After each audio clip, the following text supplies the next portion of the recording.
rei Davi, que fizera bem aos olhos do Senhor, e o seu reino foi próspero. Após o reinado do rei Salomão, muitos reinos se levantou, e nós sabemos acerca da história que a nação vai ficar totalmente dividida.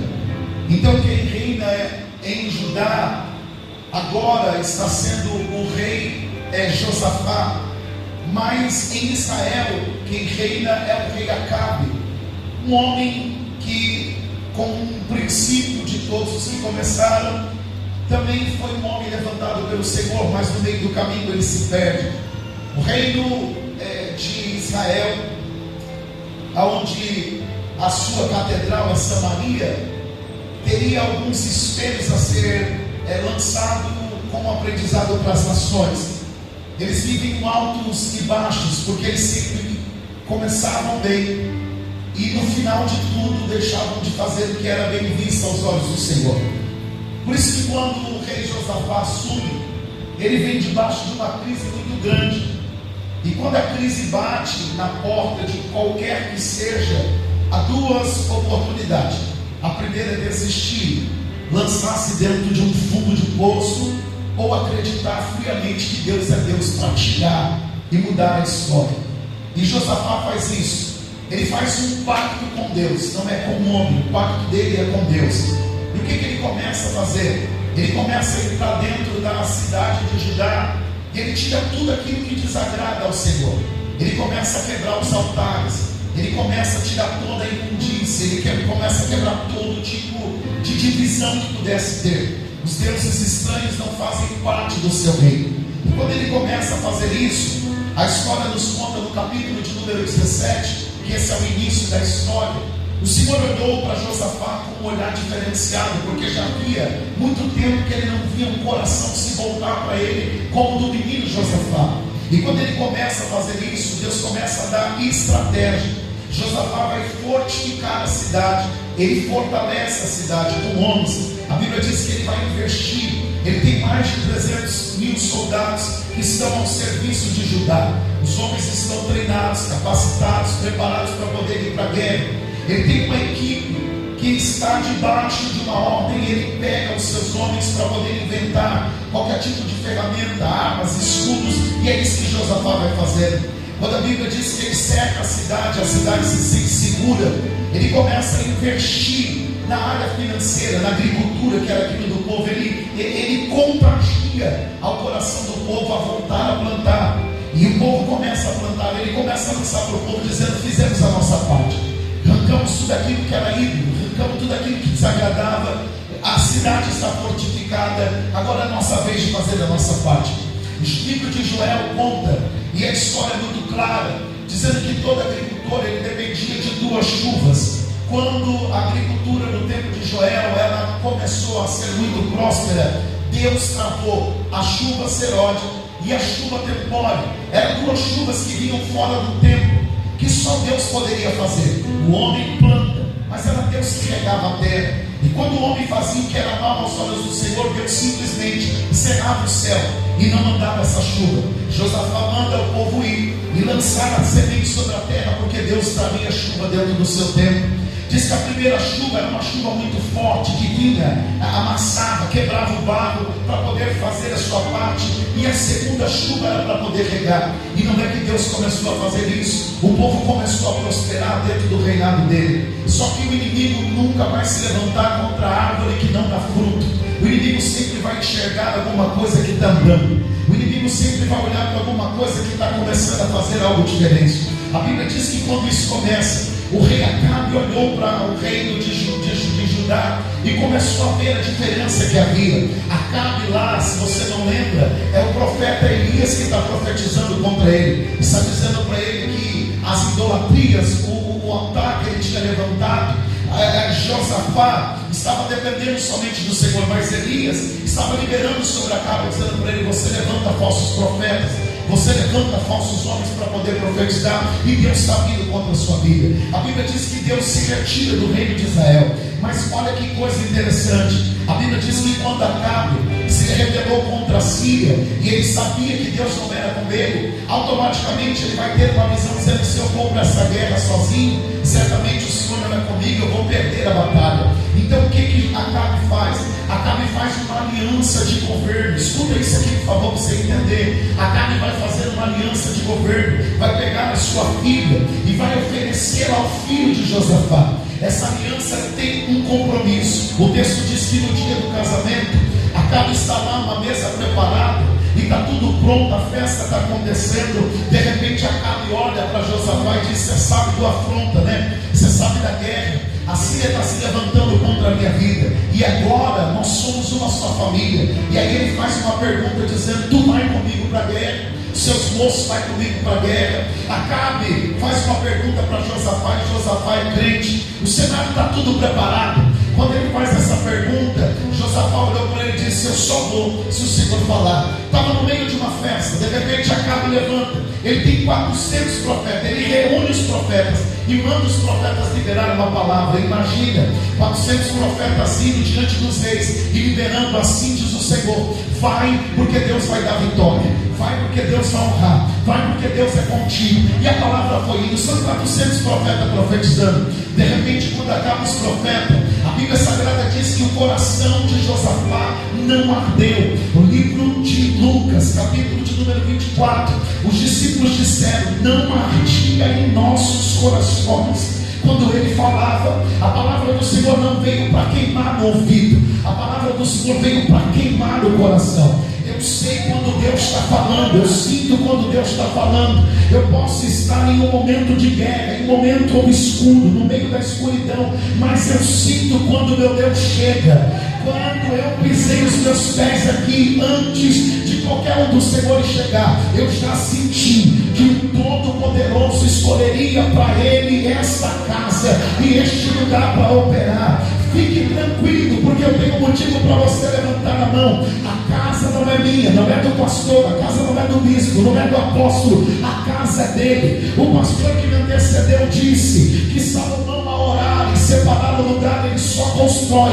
E tenho a certeza de dizer que Deus não habita em templos feitos por mão de homem, mas aonde tiver 2 ou 3 reunidos no nome dele, ele prometeu que estaria presente. Ele disse que estaria na casa. Só para me travar e destravar, talvez faz tempo que você não levanta a mão para dar glória, mas eu preciso dizer que nós temos mais do que 2. Eu estou no nome dele. Quem está no nome dele, levante a mão, porque o Senhor está dizendo: eu estou presente nesta casa. São 400 profetas que profetizam dizendo: vai, Deus é contigo. Mas Josafá é crente, ele precisa tomar uma decisão. Ele olha e diz assim: não tem mais alguém aí para que a gente possa consultar o nome do Senhor? Acabe olhou e disse: temos. O problema é que esse camarada, toda vez que eu vou no culto, ele nunca prega o que eu quero. Toda vez que eu chamo ele para o culto, ele destrói o meu culto. Não tem como. Eu nem convidei ele para estar no meio. Acabe olhou e disse: eu gosto desses crentes aí. Por quê? Porque tem crente que agrada a plateia, sim ou não? Tem crente que profetiza para a plateia, tem crente que faz para a plateia, mas Micaías não era assim. A Bíblia diz que ele entregava o que Deus mandava entregar. Aleluia! Profetizo no nome de Jesus, que neste novo tempo que o Senhor está estabelecendo sobre o nosso ministério, que Deus vai levantar profetas que não tenham compromisso nem aliança com o homem, que Deus vai levantar pessoas com compromisso com Ele. Doe quem doer, agrade quem se agradar, mas o que Deus mandar falar, os profetas voltarão a entregar. Algumas pessoas levantaram a mão, outras duvidaram, porque são esses profetas que Deus usa. E Deus está falando: vou voltar a tomar a sua boca, vou voltar a confrontar. Deus está te colocando no meio de pessoas e não é para você assistir. Deus está te colocando no meio de pessoas para você ser a diferença. Você vai ser a boca do Senhor, que vai bradar no meio do povo, e o povo vai saber que Deus ainda tem profeta na cidade de Taboão da Serra e na cidade de Nunca. Deus, profetas, levante a mão. Deus está mandando dizer: vai ter confusão, vai ter problema, vai ter guerra, mas eu te asseguro que tudo que eu mandar você falar, eu vou prosperar, eu vou curar, libertar e fazer a obra. Cadê alguém que está levantando a mão, que está entendendo? Deus está levantando você na contramão de tudo, na contramão mão da lógica, Deus vai usar a sua boca para você ser uma voz profética. Chame Micaías. Chama Micaías, lá vem logo. Glória. Alguém olha para ele e disse assim: ó, passaram aqui 400 profetas ali. Todo mundo disse que Deus é neste negócio. Por favor, não acaba com o culto. Não vai contra. Olhe para mim para você entender o que está acontecendo com você. A opressão, a multidão tira de nós a nossa raiz. O que temos que fazer? O que fomos enviados a fazer? Sabe por que Deus nunca nos comparou com pombas? Sabe por que Deus nunca nos comparou com um pardal? Quando Ele nos comparou com uma águia. Porque a águia não anda em bando, irmão. A águia anda sozinha. Ela sofre sozinha, ela cresce sozinha, ela padece sozinha. A águia não precisa de um grupo para estar com ela. Ela sabe determinadamente de onde ela precisa chegar. Ela sabe determinadamente de onde ela precisa ir, o que precisa ser feito. A águia sabe o tempo de avançar, de vencer as suas tempestades. E ela sabe sozinha quando chega o período dela se renovar. Ela sabe que é sozinha que ela vai se quebrar, que ela vai se machucar, mas também sozinha ela vai viver o renovo que vem da parte do Senhor. Eu preciso liberar uma palavra para você que entrou aqui. Em alguns momentos você vai se sentir sozinho, solitário, abandonado como Elias, mas Deus vai descer do céu e dizer: eu estou contigo. Se você não abandonar a minha palavra, o que eu determinei, se não largar a fé, eu sou contigo. Nos momentos mais difíceis da sua vida, Deus vai descer e dizer para você: fica tranquilo, porque eu sou especialista em transformar o caos em coisas gloriosas. Talvez você tenha vivido isso, bispo. Parece que eu estou sozinho no meio de um vendaval. As coisas chegaram, o vendaval veio. Às vezes eu me sinto só. Olhe para o alto e lembre-se o que Davi disse: o meu socorro nunca veio do homem, o meu socorro sempre veio do Senhor. E Deus mais uma vez vai mostrar para você que vale a pena confiar na palavra dele. Micaías profetiza. Aí ele entrou no culto, apavorado, totalmente debaixo de uma opressão. Ele apontou para todos, apontou para o rei e disse assim: vai, porque o Senhor vai dar vitória para você. Ô irmão, sabe aquele culto que você entra, já recebeu alguma profecia, que entrou, a palavra até agradável, mas você sente que não é Deus falando. Você conhece a voz dele, você sabe quando é ele, você sabe quando Deus vem e brava dentro do teu coração. Josafá olhou, apontou para o profeta, todo mundo olhou e disse: está vendo? Deus é nessa peleja. Josafá olhou para ele e disse: homem de Deus, eu tenho um compromisso com a palavra, e eu sei que o meu Deus exorta, meu Deus disciplina, meu Deus encaminha. Eu sou crente que glorifico a Deus não pela palavra que me agrada, mas pela palavra que me manda. Pode falar o que Deus tem para falar. Aí o homem olhou e disse: já que Deus está me dando liberdade, vou me posicionar. Ele apontou para Acabe e disse: se você for para essa guerra, você vai morrer. Acabe olhou e disse para Acabe: está vendo o que eu falei? Toda vez que ele vem do culto, a palavra só é essa. Passou 400 anos e disse que Deus vai dar vitória. E aí ele está contradizendo. Aí o que ele acabou de falar? Josafá olhou para Acabe e disse: se eu fosse você, daria ouvido a palavra. Acabe se levantou, porque tem gente que adora, glorifica a Deus, ama o Senhor. Tem gente que reconhece o Senhor como profeta, reconhece o pastor, reconhece o irmão, enquanto a palavra é tudo agradável. Vem na contramão, não fez o que agrada, aí não é mais homem de Deus, aí não é mais mulher de Deus, aí é contra. A Bíblia diz que Acabe se levantou, porque tem alguns reis que são assim: quando a palavra não agrada a ele, eles tentam ferir o profeta, matar o profeta. Antigamente era normal. Não é uma palavra boa, manda matar, prende e logo joga dentro da cadeia. Acabe olhou para ele e disse assim: prenda este homem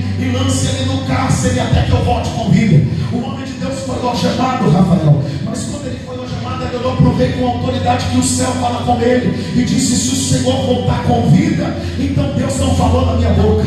Se você voltar com vida, todo Israel saberá que quem está diante de você é um falso profeta. Mas se você morrer na guerra, o povo vai saber que Deus ainda tem profeta que fala e profeta que dá livramento. A Bíblia diz que Acabe vai para a guerra.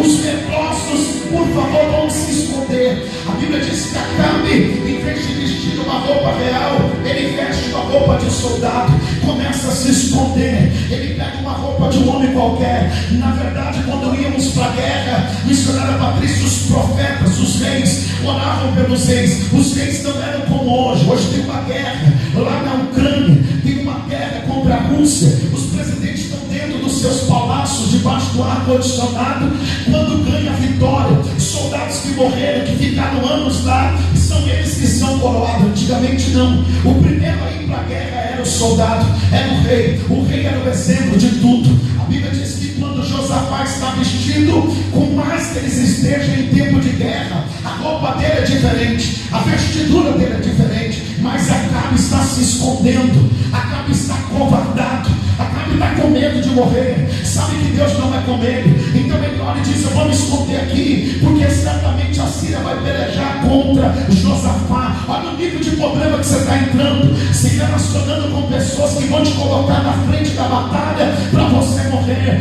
pessoas que vão tentar se esconder atrás daquilo que Deus tem. E sabe o que a Bíblia diz? Que Acabe se esconde, Josafá vira alvo. Se Deus não entra no negócio, ele teria morrido. Assim o Senhor está dizendo: se eu não entrasse neste negócio, talvez você não estaria aqui levantando a mão para dar glória. Se eu não tivesse entrado no negócio, você não teria voltado. Se eu não tivesse entrado para dar livramento, você não estaria neste culto. O Senhor está dizendo: eu vou livrar, mas eu não aceito mais alianças tortas. Não haverá mais alianças que te comprometam. O diabo vai tentar fazer aliança contigo, mas o Senhor está dizendo: eu vou dar livramento. Você não vai ser mais usado em linha de batalha. Deus vai te guardar. A palavra do crente é sim, sim ou não, não. E Deus está dizendo: era para você ter morrido, porque tem alguém te usando, te colocando na frente para poder ter crédito lá atrás. Deus entra no negócio, Acabe e morre. Josafá, meu irmão, tem um livramento.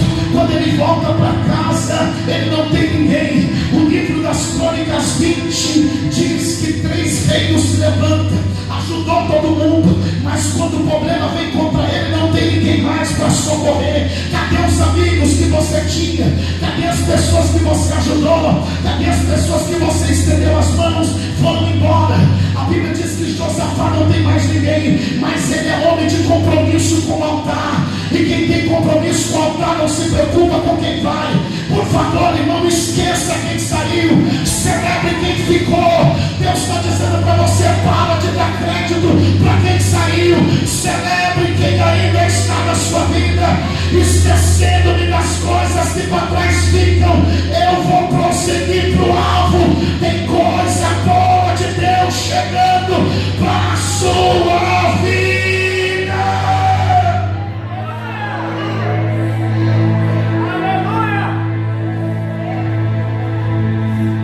O que eu faço agora? Não tem ninguém mais. Josafá está sozinho. 3 reinos. Lembra que Deus deu vitória para ele? Quem lembra? Deus deu vitória para ele. Veio os filhos de Amon, de Moabe, da montanha de Seir. Não tem ninguém mais. E Deus deu vitória. Após a vitória, irmão, o capítulo de número 20, o versículo de número 35 diz assim, ó: aliou-se, versículo 35 diz: porém, depois disso, Josafá, rei de Judá, aliou-se com Acasias. Olha para mim, por favor, só para mim entrar aqui na minha mensagem, pregar e liberar você. Ele passou por uma prova, quase morreu por causa de Acabe. Mas quando tudo se estabeleceu, ficou tudo certinho, Acabe morreu. Lembra que Acabe morreu na batalha? Sangrou, que o profeta liberou. Quem assume o reino? Acasias, filho de quem? De Acabe. Aí ele olha e diz assim: aí, o que Deus tem entregado?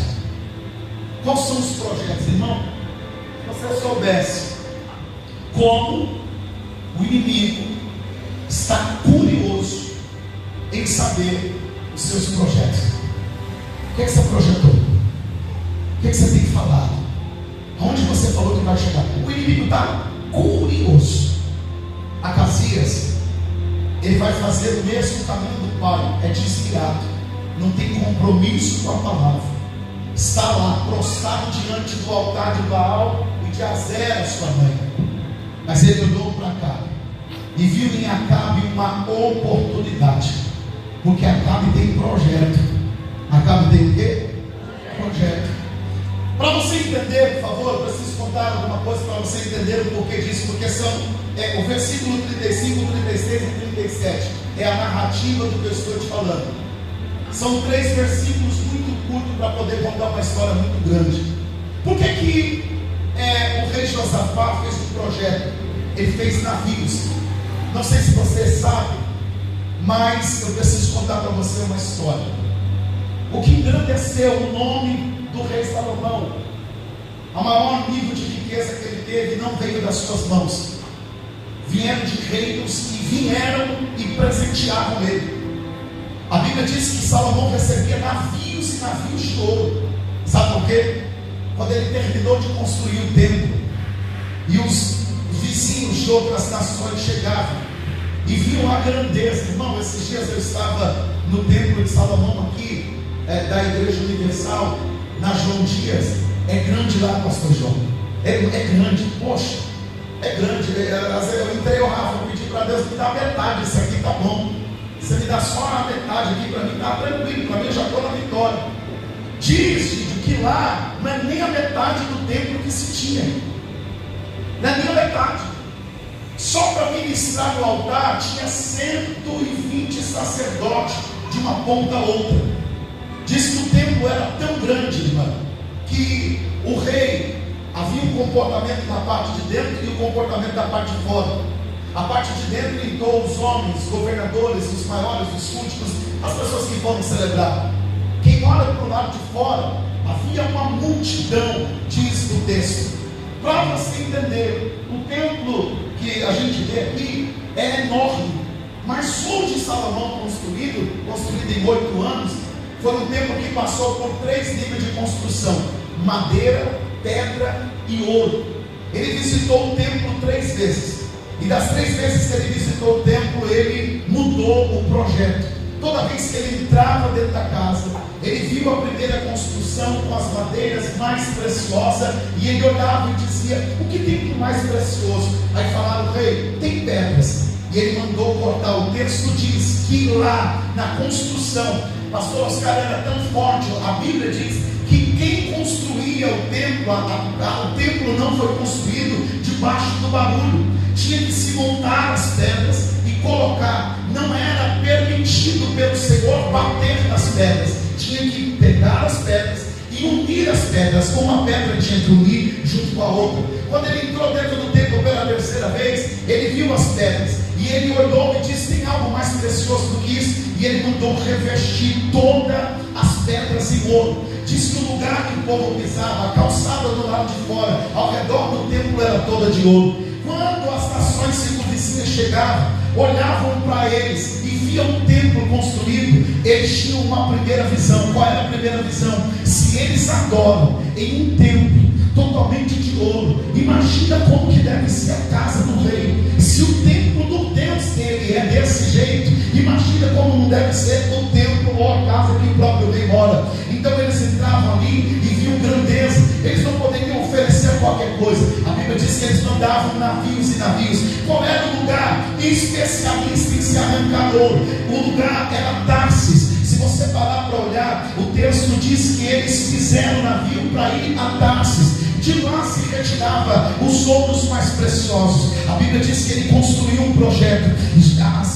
Josafá, ele ouviu a história, ele se antecipa à história de Salomão. E Salomão mandava navios e navios a Tarsis, e eles traziam e vinham carregados de ouro. Quando Josafá olhou para a história, ele disse: eu quero ser semelhante ao rei Salomão. Eu vou trazer de novo a riqueza, eu vou trazer a prosperidade para o povo. Diz que lá dentro do reino de Salomão, há cerca de 300 homens do seu exército comiam na mesa. Todos comiam um talher de ouro. Era mais de 120 mil bois queimados por dia para poder sustentar o povo. Lembra do sacrifício que ele fez, o primeiro sacrifício que ele fez foi de 1000 bois. Ele apresentou ao Senhor e o Senhor mudou a história. O povo nunca enfrentou uma guerra no tempo de Salomão, nenhum reino se levantava contra ele, as nações ficaram em silêncio, embora ele se perdeu no meio da caminhada, mas Deus mostrava. A Bíblia diz que Josafá disse: eu vou chegar aonde Salomão chegou. Criou um projeto, está construindo um navio. Receba isso, porque parece que o culto vai terminar assim, mas não vai. Fala para o irmão: parece que o culto vai terminar assim, mas não vai não. Fala para ele: fica tranquilo. Fala para ele: Deus está no controle. O projeto é grande. Escuta isso aqui, por favor. O projeto é grande, não é um barquinho não, Patrícia, é um navio, meu irmão diz. O negócio, João, é um navio grande. Imagina a construção do navio. Quando ele começa a construir, quem é que chega? A casinha chega e começou a olhar para o navio. E tem gente que está nesse culto que tem projeto grande. Deus entregou coisa grande na sua mão. Eu tenho 3 perguntas para fazer. A primeira é essa: Deus daria alguma coisa e não se responsabilizaria? Será que Deus seria infiel em dar? Quando ele falou com Abraão, ele disse: será que eu te daria filho e não te daria vigor para você ver? Porque quando Abraão vai ter filho, ele tem mais de 100 anos. Aí ele questiona Deus dizendo: poxa, por que você não me deu com 40? Por que você não me deu com 60? Aí Deus olhou para ele e disse: vou te dar vigor, porque a promessa que eu entrego, eu não entrego no tempo do homem, eu entrego no meu tempo. Eu preciso que você fale para essa pessoa que está do teu lado: o melhor tempo da sua história está por vir. Fala para ele, profetiza para ele, fala o que Deus está te entregando. Não é coisa de agora, é coisa que você tem sofrido. É projeto grande que parece que o diabo te entregado. Tem muita gente olhando para você e está dizendo: como que você vai fazer? Quando alguém te perguntar, levanta a mão e tranquiliza ela dizendo: eu não, mas tudo que eu estou vivendo é promessa dele, e quem promete garante a vitória. Vai vir muita gente para querer entrar nesse projeto aí, porque é projeto de navio grande, é projeto de navio. Acasias olhou para ele e disse: eu vou vir com um recurso. Porque quem tem projeto muitas vezes, pastor, não tem o que? Recurso. Sonho é grande, mas não tem como chegar. A segunda coisa que eu vou te perguntar: se fosse para Deus dar para quem tem recurso, por que ele deu para você e não deu para eles? Deus está te levantando no meio de uma multidão, está dizendo para você: eu vou fazer o que você não consegue fazer, eu vou operar o que você não consegue operar. Alguém está olhando e a Acasias diz assim: eu tenho homens para ajudar na construção do negócio. Para que está com pressa, irmão? Se o projeto é teu, se não vai acontecer agora, vai tranquilo, vai na bênção, vai trabalhando, mas uma hora vai construir. Vai tranquilo. Não, mas aí o homem fica, acabe, deixou o legado. Antes de morrer, olhou para o filho e disse: ó, se muda com o homem, porque o homem é assim com Deus. E Deus tem abençoado a vida dele. Desculpa falar, Deus tem te abençoado. Aleluia. Deus tem te abençoado. Pode não estar acontecendo o que você queria, mas Deus tem te abençoado. A Bíblia diz que ele entra no projeto. Acasias entra no projeto. E aí, quando tudo estava preparado, eu acho tremendo isso. O que é que Deus não falou antes, né? Deixou tudo tá pronto, o navio pronto, preparou tudo, contratou marinheiro, fez tudo. E aí veio o profeta. E o profeta liberou uma palavra dizendo assim: ó, porque te aliastes com Acasias, eu estou despedaçando as suas obras. E o navio se quebrou. Se você não conhece a história, talvez você vai dizer que o maior navio que quebrou era o Titanic. Mas se você for ler a Bíblia, você vai ver que o projeto de Josafá quebrou, pastor Ronaldo, para todo mundo ver. Aí eu fiquei com 3 coisas que eu vou pregar e liberar para você ir embora. A primeira, olhe para mim, por favor. A Bíblia diz, lá no livro de Mateus, que estavam alguns discípulos na beira da praia, 2 pescadores. Eles tinham um barquinho, não era nada muito forte, o negócio não era muito interessante, nada, um barco de pescador. A Bíblia diz que um certo dia, Jesus estava na beira da praia e aqueles homens estavam vivendo o pior momento da sua história. Quando de repente, ele se oferece para aqueles homens, dizendo para eles: me empreste o teu barco, já que não tem peixe, não está dando nada, deixa eu subir para cá. a Bíblia diz que Jesus começa a pregar, uma multidão, ele pega o dono do barco e faz ele entrar para dentro do mar. A Bíblia fala que naqueles dias aquele homem não conseguiu pegar nada, nem peixe nenhum, não conseguiu pescar nada, está vivendo um caos na vida dele. Só que quando acaba a pescaria, Jesus liberou uma palavra para eles, dizendo para eles assim: ó, a partir de agora você vai liberar a rede de volta. Quando eles liberam a rede, o texto diz que vem muitos peixes para a mão dele. Acaba a pescaria, um milagre acontece. Jesus libera: a partir de hoje vocês não serão mais pescador de peixe, mas serão pescador de homens. Olha o texto para você entender. O diabo olhou para aquele barco e disse: eu preciso parar nele. No livro de Mateus, lá no capítulo de número 5, veremos Jesus pegar aquele barco e usar aquele barco como uma ferramenta. Jesus atravessa os 3 anos do ministério dele. Aquele barco foi uma referência usada pelo Senhor, mas algo tremendo. Lá no livro de Marcos, capítulo 4, Jesus está pregando, descendo do monte, anuncia para os discípulos dizendo: vamos para o outro lado do mar. E quando ele entra para o outro lado do mar, os discípulos entram na frente. A Bíblia diz que quando eles estão no meio do mar, uma tempestade começa a se levantar. As ondas é forte, Cláudio. Diz o texto que os ventos vinham e sopravam, fazia com que aquele barco fosse do lado do outro. Preto conhecia a estrutura do barco,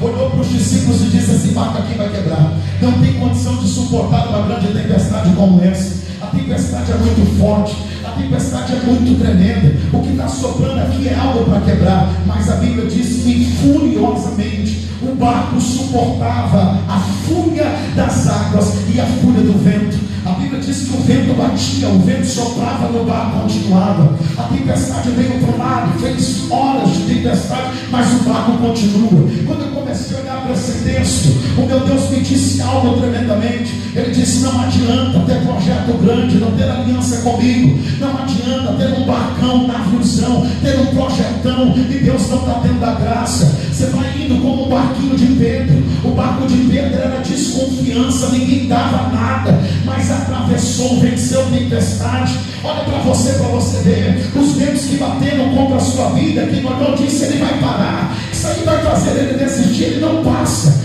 Nesta semana, talvez você olhou para você mesmo e disse: eu não tenho mais força, meu Deus me socorre. Mas tem uma notícia para te dar: o problema nunca foi o barco não é o problema. O navio que Jonas entrou tinha estrutura e quase foi a pique. O navio que Paulo estava, quando ele entra lá na ilha de Malta, o navio tinha estrutura. O negócio não é o navio, o negócio é quem está dentro dele. E sabe o que a Bíblia está falando para você? Existem muitos barcos que era para ter quebrado, mas eu coloquei você no meio deles. Tem barco que só está naufragando por causa de você, porque você está no meio. Eu lembro do que Paulo falou aos marinheiros: fique tranquilo, pode levantar a tempestade que for, o meu Deus disse que me daria livramento e ele não falha, ele é fiel no que ele liberou. O vento está soprando, a tempestade está vindo, mas eu vim profetizar: nada vai parar o seu barco.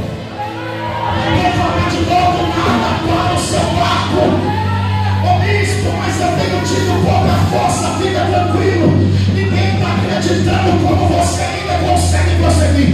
Ninguém está entendendo como que ainda anda, como que ainda vai. O negócio não é a grandeza, quem olha para você não dá nada, mas o Deus do céu apontou para você e disse: vai, porque eu estou contigo no barco. A tempestade se levanta, o vento vem, mas quem está aqui, acalma o vento, acalma a tempestade. E Jesus manda dizer: ninguém vai parar o seu projeto.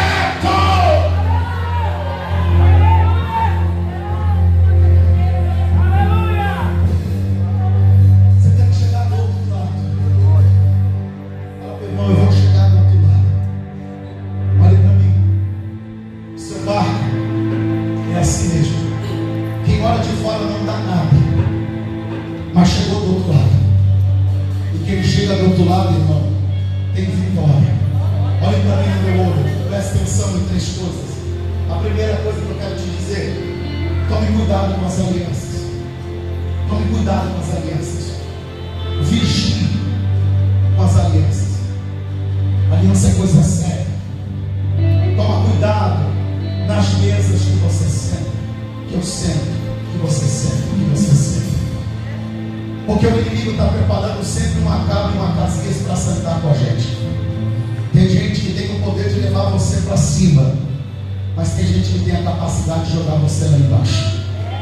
Tem uma palavra para você aqui no nome de Jesus.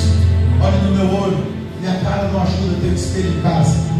Talvez tudo que travou na sua vida travou por causa de alianças.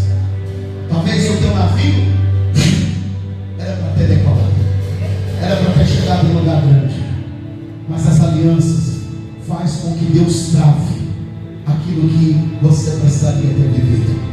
Eu tenho 3 palavras, olhe para mim por favor, eu quero encerrar e dizer para você que tem alianças que vai ser quebrada.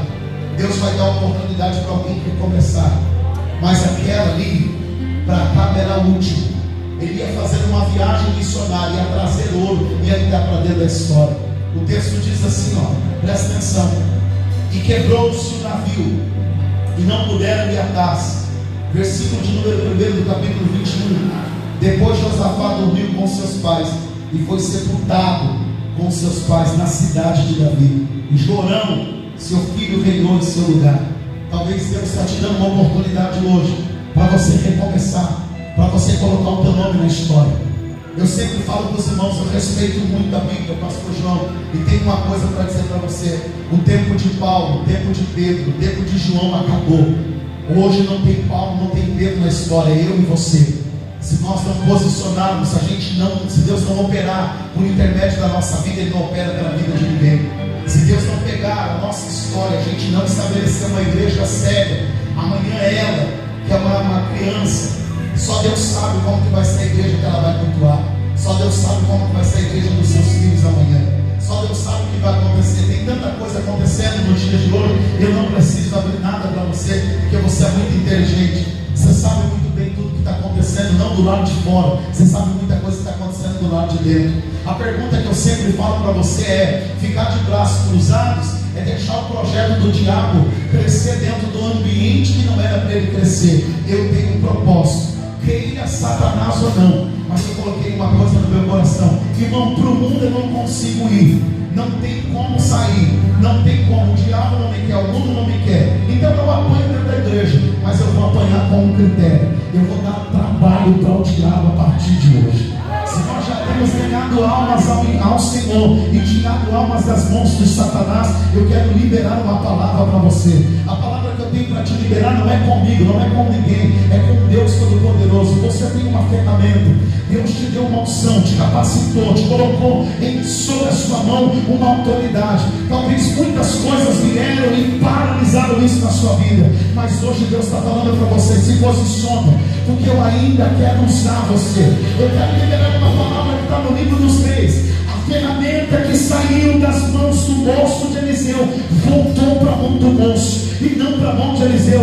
Eu acho tremendo que Eliseu libera a madeira, mas em vez da ferramenta vir para a mão dele, a ferramenta volta para a mão de quem caiu. É Deus olhando para mim e para você, dizendo assim: seja o que for, mas seja uma ferramenta da minha mão. A ferramenta que Deus liberou para a sua mão, ainda que ela estivesse lá embaixo, hoje eu profetizo que a ferramenta vai voltar. Tem gente aqui neste culto que não vai dormir à noite, porque Deus vai te incomodar e dizer para você: ouça o gemido das almas que choram, o gemido daqueles que estão em ruínas. E eu não te levantei para ficar sentado em um banco, eu não te levantei para você ser viajante de igreja, eu te levantei para você despedaçar as obras do inferno, as obras de Satanás.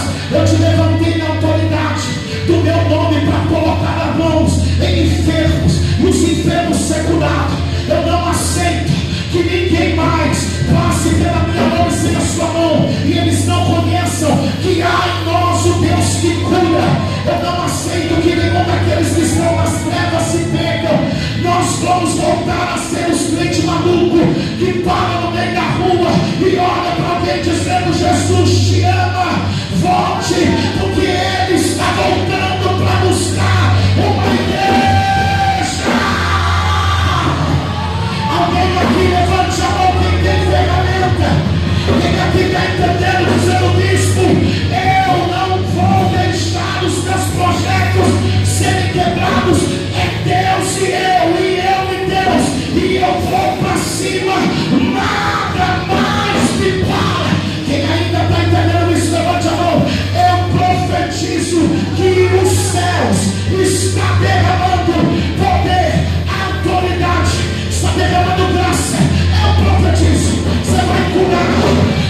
vai usar você pelo telefone. Deus vai enviar você dentro dos presídios. Aqueles que estão lá dentro saberão que é um Deus de libertação, um Deus que cura. Nós não somos só uma igreja, somos um povo enviado. E Deus me disse que este ano de Josafá não é ano para menino, é ano para quem vai vencer guerra. E eu estou profetizando: receba ferramentas para vencer. Deus vai honrar.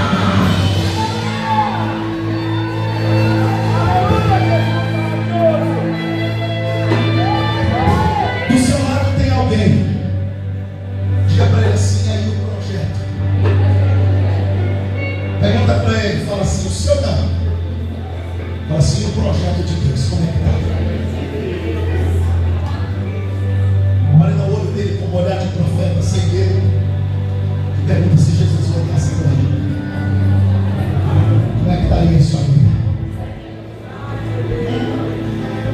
Vai embora, tá? Não adianta ter vaso, irmão, e não ter azeite. Entendeu? Não adianta ter vaso e não ter azeite. Jesus entregou o vaso para todo mundo, mas o que ele quer ver é a prudência do azeite. Eu sei que está calor aqui, insuportável até, mas é o primeiro culto. Mas eu aprendi uma coisa: quem aqui foi do mundo? Quem teve lá? Quando você tomava um negócio, você não queria saber se estava calor, se não estava, né? Lá no carnaval, correndo, dançando, pulando. Meu amigo, tem 3 coisas a se fazer. A primeira delas: eu vou me posicionar, vou colocar a minha mão na mão do Senhor e vou deixar Deus fazer o que Ele tem. Vaso, eu sei que você é. A pergunta é: tem azeite?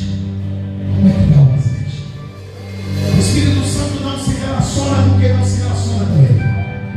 Se eu abrir o meu coração, a Bíblia diz: achega-te a mim e eu me achegarei a vós. É você dando um passo e Deus dando 10 passos para poder te abraçar. Eu não posso sair desse culto sem liberar uma palavra. Cadê o seu ministério? Cadê o chamado que Deus deu? Cadê a unção que está sobre a sua cabeça? Cadê o óleo que desceu? Cadê a profecia que você recebeu da parte do Senhor que Deus iria mudar? Cadê isso? Cadê isso? Deus está falando com você. O ano está começando, meu filho. E eu estou alinhando as ferramentas para ser usada. Entende, pastor João?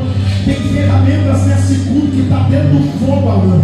É Deus contando ela, porque quando o culto acabar, eu estou vendo você já descendo essa escada, falando nada, mas vai me falar. Que é isso?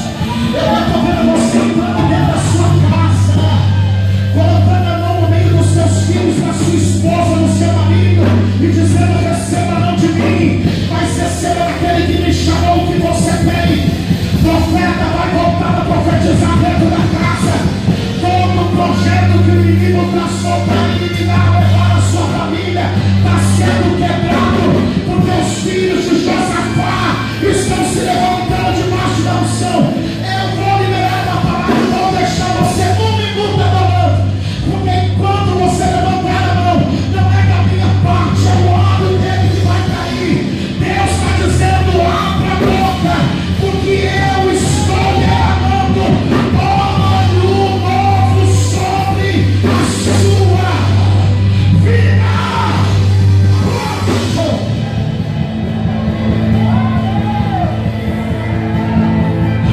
Levante a mão, levante a mão, levante a mão, levante a mão. Por 30 segundos, levante a mão e vai abrir a boca do jeito que você quiser. Vai abrir a boca e vai abrindo e vai adorando do jeito que você quiser, do jeito que você quiser. Adora! Chegará mais. Vim fazer o que nenhum homem fez. Vim fazer que a história nunca viu. Vem cumprir o descrito em Joel. A viva luz. Vim fazer.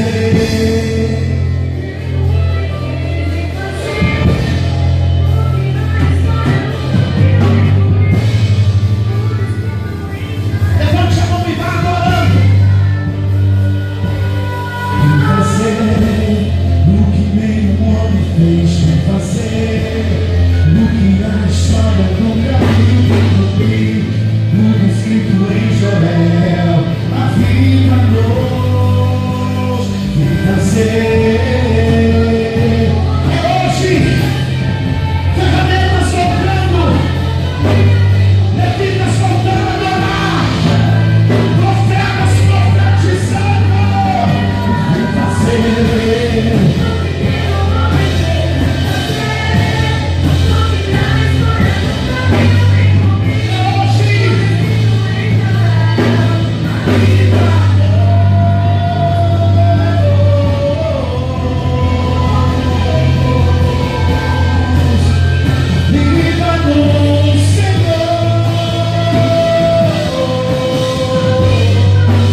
trocou a roupa e falou: não quero saber de glória, não quero saber de honra, quero saber que meu Deus está dentro desse quarto. O profeta é com microfone, e só com microfone não é profeta, irmão. Profeta é profeta na intimidade, sozinho, quando ninguém vê. Davi nunca foi um adorador de multidão, mas quando ninguém via, Deus ouvia a sua canção. O Senhor está falando para você: Davi, eu vim aqui hoje para te levantar no meio da multidão. Ninguém vê, mas eu tenho visto. Eu tenho visto. Vem fazer o que nenhum homem fez. Vem fazer.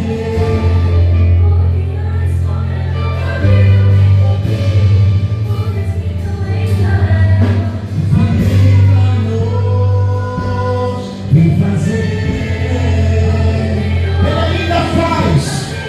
Ele ainda batiza com o Espírito Santo. Ele ainda renova. Eu não estou te falando de um Deus que eu não conheço. Eu estou te falando de um Deus que eu sei que estou pregando. Se você der liberdade para Ele, a sua história vai ser mudada agora. Deus está liberando a unção agora sobre essa casa. Abra a boca e começa a fazer barulho, adorando o Rei dos Reis, Senhor dos Senhores, aquele que é, aquele que pode, aquele que é poderoso.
Eu preparei este culto para poder tocar em você.